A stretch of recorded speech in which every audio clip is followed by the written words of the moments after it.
Haunted NBA Hotel. Narinig nyo na ba ang nakakakilabot na kwento tungkol sa NBA Hotel na pinamumuguran ng mga masasamang elemento? Bago yan, like and follow na kung ayaw mong magkaroon ng multo sa bahay nyo. Matatagpuan sa Oklahoma City ang Skirvin Hotel. Maganda naman ang lugar, komportable kang makakatulog.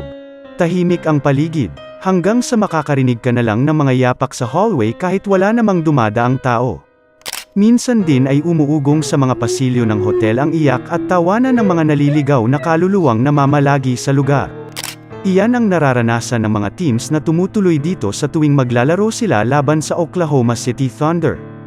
Ang rason daw kaya naging haunted ang lugar ay dahil sa madilim na kasaysayan nito. Nabuntis daw kasi ng original owner ang isa sa mga maids ng hotel.